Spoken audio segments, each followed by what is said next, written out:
Hello and welcome to Precon Decon, the video series where I deconstruct the pre-constructed decks of Magic the Gathering's history.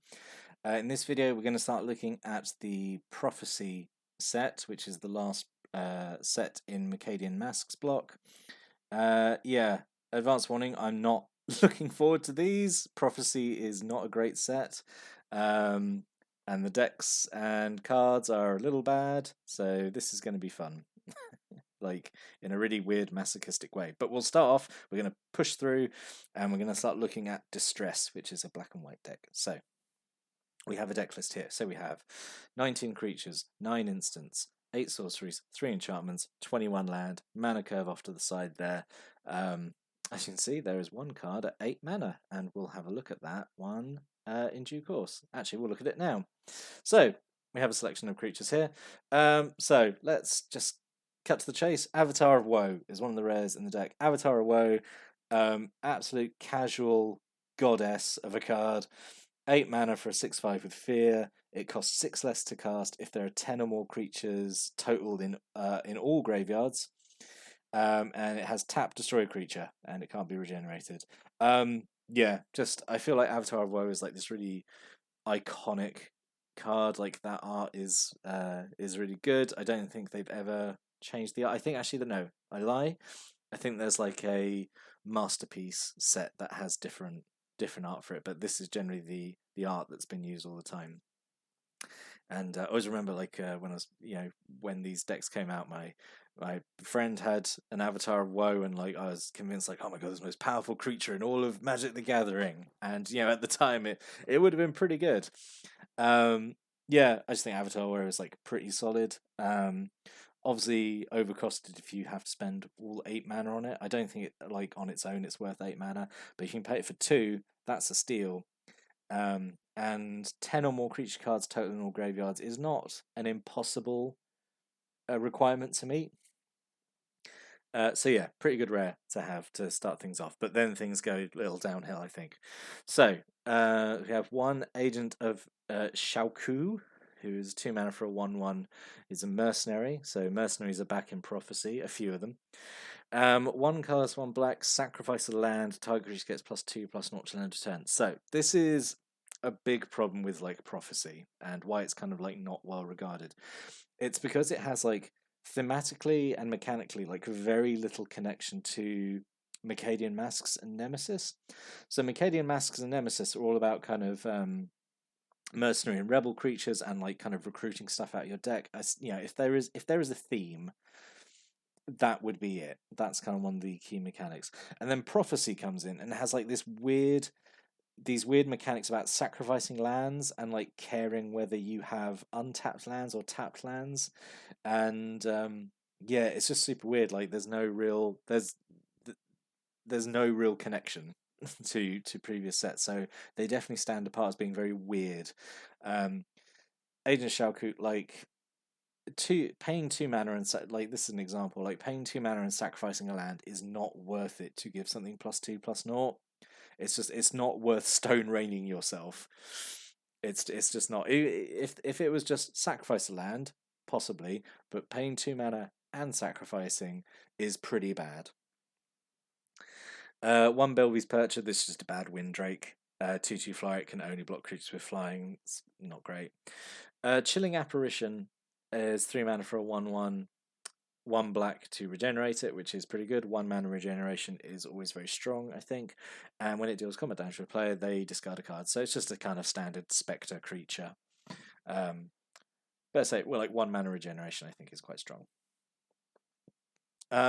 So this is like another horrible theme of Prophecy, is your opponent can stop you using your abilities by paying mana of their own. So we have a selection of creatures that use this horrible mechanic. So Glittering Line and Glittering Lynx are both creatures that so the line is a 2/2, the lynx is a 1/1, and you prevent all damage that we dealt to them, which is like that's a really good ability. They're immune to damage, but your opponent can pay 2 to actually technically it is any player can play this ability, but it's going to be your opponent. They can pay 2 to make them lose that ability till end of turn. And yep, so that's fun. So like you thought you had a pretty good damage immune blocker. No, opponent pays 2 and kills it anyway.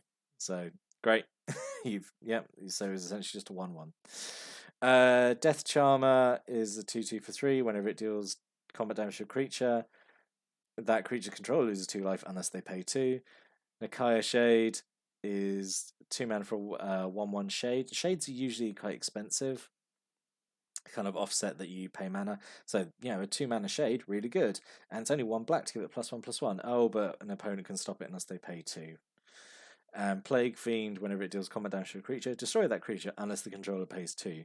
So, like, it's it's just not fun to have all these creatures, like with kind of like fun abilities, or not, maybe not fun abilities. That's maybe going too far, but just with abilities that do something, and just like, oh, your opponent can stop it by paying 2.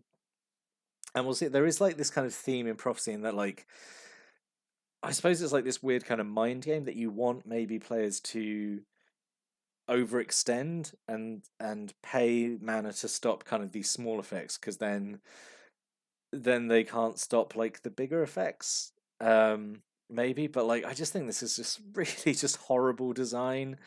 Yeah. So this is very lackluster group of creatures here.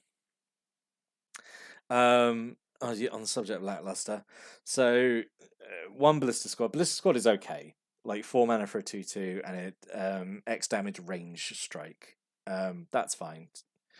But then 2 Fresh Volunteers, who are just a 2/2 for 2, which is crazy because there were definitely better creatures than that. Like in white at common at that mana value that could have been here. So very weird choice to make. 1 Spineless Thug, who's just a 2/2 that can't block. Like, obviously bad. Skulking Fugitive, 3/4 for 3, but whenever it becomes targeted by anything, it's sacrificed. Again, pretty bad. 1 Shield Dancer, which is a new card. So 2 costs 1 white for a 1/3, which is not a great rate, but 2 costs 1 white. The next time target attacking creature would deal damage to Shield Dancer, that creature deals damage, that damage to itself instead. So that's okay. You kind of bounce damage back onto something, which makes it, I guess, kind of scary to attack into this. But this doesn't work when it's attacking itself. So this is just, to get out any use of it, it's just going to stay there and block. But yeah, it's okay to reflect that damage back to attackers. Then we have some white spells. Afterlife. I think Afterlife has cropped up before. I think this is like a pretty good removal spell actually in white. Destroy creature, it can't be regenerated. No color restriction, which would have been a big thing at the time, because most black removal spells usually can't hit black creatures. And its controller gets a 1/1 white spirit, but like you can deal with a 1/1 white spirit. It is almost always worth using this, because the 1/1 white spirit is easier to deal with than whatever it is you're killing. Angelic Favor is kind of like this weird combat trick. So it's 4 mana, or you can tap an untapped creature you control if you control the planes. Play it only during combat, and you just make a 4/4 angel for that combat, just to kind of bring it in and block something. So it's a very roundabout way of just saying do 4 damage to an attacking creature. Disenchant. Disenchant is Disenchant. See it all the time. It's just solid utility. And then Excise, 2 of these. 1 white mana in X instant. Remove target attacking creature for exile target attacking creature. I'm getting too literal reading these cards. Exile target attacking creature unless its controller pays X. That's okay. That's okay. That's kind of like I'll try to think of what the equivalent would be. It's kind of like Mana Leak, but on Swords to Plowshares, maybe, I guess. It's kind of like that weird combination. That's okay, I think, because if someone taps out then and then attacks with creatures, that's fine. This is just teaches people to only cast things in their second main phase, I suppose. But yeah, I think as far as removal spells that goes, that's fine. Then we have 2 Dark Rituals, because it is a black theme deck, so we are legally obligated to have Dark Rituals, even the ones with the horrible masks block art. one Snuff Out, which is like a fine removal spell, kills a non-black creature. And you can pay 4 life instead of paying the mana cost, which is okay. And then one copy of Steel Strength, which just is very kind of weak effect. Target creature gets +1/+1 turn. Another target creature gets -1/-1 turn. So I guess there's potential there for like you could 2-for-1 stuff because like you could kill an X1, or make another creature weak enough that like one of your attacking or blocking creatures kills that, and then you buff up another one which can kill whatever it's blocking or blocked by, I guess. But only one of it, which is just a weird choice to make. Would have been okay to have like 2 of those, I think.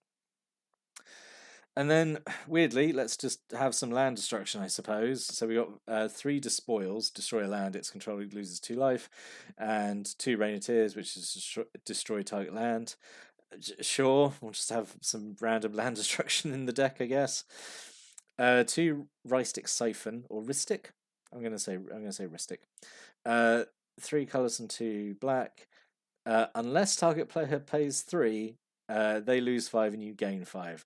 So this is the theme of Prophecy, where like I guess if you make someone overextend and cast all their mana, then you do Rhystic Siphon and you get a fairly big swing. It's still very expensive for what it does though, but it has the potential of doing nothing because if an opponent has 3 land open, like all right, well you spent 5 mana just to make them tap 3 lands. But the thing is, like with these, I never really played a lot during like this kind of Prophecy era when there were these cards. But I can just imagine like if you have spells like these Rhystic spells, then you've got to assume that your opponent also has them. So surely it would just be this stalemate of like, well, I don't want to cast my Rhystic spell because they can afford the ability. They can afford to pay the cost, so I don't get the effect. And also I need to leave mana open if they cast a Rhystic spell. So it would just be this like weird stalemate of like no one really casting these spells. But yeah, it's just bad. I just think these are really bad. Like it's just a really rubbish design. And the same with Rhystic Tutor. 3 mana. Oh, get any card from your library unless any player pays 2. So it's just all these Rhystic spells basically say, to counter this spell, your opponent can play this ability. It's just, you'd have to spend so much time dancing around waiting for like the right time to do it. And like this being like a rare and at 3 mana is like really weak. Like this could have been fine. This could have, because a lot of Rhystic spells, I'm really going off on a tangent about Rhystic spells, but I really hate them. I think they're so badly designed. But this could have been like, set your library for a card, and you either put it in your hand, but if another player pays 2, then you just put it on top of deck, so it still does something. But this is a chance of just doing nothing at all. And the same with Siphon. That could have been, if no one pays for it, it does 5. But if they do pay the 3, then like okay, well it does maybe like 2 instead. Like it could have, just so it does something, and not being like just completely like, oh well, that was pointless. Essentially, just let them counter my spell for free. Yeah, I just think they're very bad. And then let's round out some cards which aren't bad. So Maggot Therapy is one of these kind of black spells. We see these a lot. These kind of black auras where it's like it can be a pump spell or it can be removal. Seal of Doom. We talked about Seal of Doom a lot in the Nemesis theme decks. Seal of Cleansing. Yep. And then Peat Bog is one of these depletion lands that was in Mask's block. Comes in with 2 counters. When you remove a counter, you get 2 mana, but when there's no more counters on it, you sacrifice it. And that's okay, just to kind of, I guess, power out a quick turn. So what could have been? I'm not going to lie, these Prophecy theme decks, I really struggled on these what could have been sections, just because the selection of cards is really lackluster. But Diving Griffin would have been fine. 2/2 flying vigilance. That's fine. That's, I think, better than a lot of the creatures in here. Mirror Strike is kind of interesting. An unblocked creature deals damage to its controller instead of to you. I think that's kind of fun. Expensive for what it does. I think this could easily be like 3 mana and it'd be okay. But yeah, that's okay. Reveille Squad is This is okay. This is 4 mana for 3/3, and if you're attacked, if they're untapped, you untap all your creatures. So that's quite good, actually. I think. Not mind-blowingly good, but it's okay. Like compared to like some of these other cards, it's okay. And then Soul Strings. Get 2 target creature cards from your graveyard back to your hand unless a player pays X. I don't think it's that bad when it's these Rice Stick cards when it's like an X instead, because you can just like put a load of mana into it and be like, haha, you can't meet this cost, so you do get it. But then by that point, if you're putting that much mana into it, then you're definitely overpaying for the effect. I don't know. I just very frustrating, and these other prophecy themed decks are going to be very frustrating to look at just because like it's just such obviously bad design. Anyway, in summary, it's got Avatar of Woe in it. That's the only thing that makes it notable. Yeah, it's okay, I guess. I mean, still pretty bad, I think. I know I just said it's okay. It's okay in relation to the other prophecy theme decks, but overall I think it's just very weak, which is disappointing when it's black white, because again black white usually complements each other very well, I think, but in this case it just falls a bit flat by having just not a great selection of creatures. But yeah, but again, look at the card pool it's kind of drawing from. Anyway, yeah, it's got Avatar of Woe. that's the only thing that really matters. That's the only reason it would have been worth buying, just to get an Avatar of Woe. But what do you think? Did you have this deck? Did you play with it? Did you make any changes to it? I'd really like to know. Stick a comment below. I'll be back next time to look at another prophecy themed deck. But until then, thank you for watching and listening, and have a good day.